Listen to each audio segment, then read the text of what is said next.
Final day.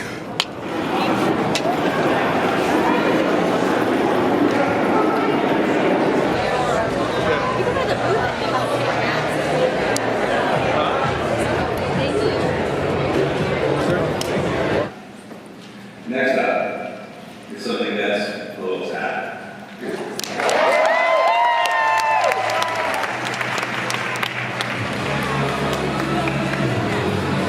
And of course, as I'm walking out of the final portion of the Bulletproof Biohacking Conference for this year, I'm going to end it with, once again, the thing I started with, Bulletproof Coffee. This one is the cold brew version that is available at Whole Foods, and you'd be able to pick it up for about $4 or $5 each. I don't know what the exact price is, but it's a great way to get started with Bulletproof Coffee. If you're at all interested, it's a wonderful way of trying it out. All right, well, that was it.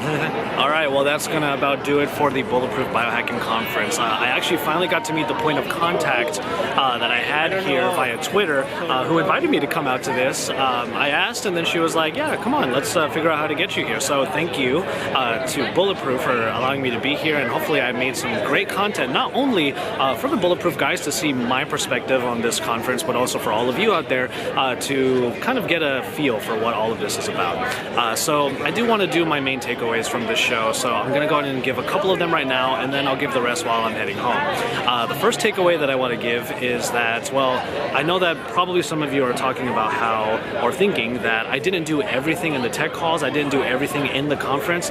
There's kind of a reason for that. Number one, there wasn't enough time to do everything, so I wasn't able to do a whole lot of movement / exercise biohacks that were in there with a lot of the very expensive equipment, which is the other reason why I didn't really do everything. Is because, well, I can't really throw money at all of the stuff that they're announcing here as much as I would want to. What I tend to do with Bulletproof is try out the stuff that they either create or tout, and then I try to find cheaper alternatives that are a little bit more accessible that still give me the same benefits. That's exactly what I'm going to do with a lot of the stuff that's inside of that hall, which they're closing down right now, including exercise machines, the Bulletproof Vibe, which is that vibrating platform that I stood on. I'm going to try to find alternatives that still give the same benefits. And also, there's another thought that I wanted to share right now. There's a ton of information here at the Bulletproof Biohacking Conference that might seem like a flood of information, a flood of things that they want you to try, and a flood of things that they swear that you should do, and if you're not going to be quote-unquote optimized or bulletproof. Well, a certain form of healthy skepticism is something you should always have with everything, and I even have that when it comes to Bulletproof.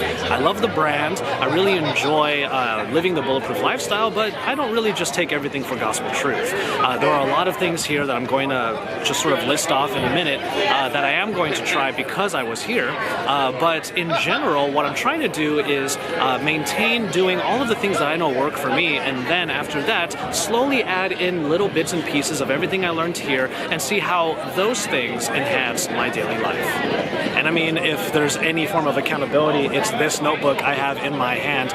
This little field notes notebook ended up getting almost completely filled from every talk and every little thing that I was doing here. There's so many tips, tricks, and just overall thoughts about everything from meditation to diet to exercise in this notebook now, a wealth of information that I'm literally walking away with from this conference, and I'm going to be going through it and making sure that I actually try to enact and implement some of those things in my life. Oh, and a quick note about that thought I just had about healthy skepticism.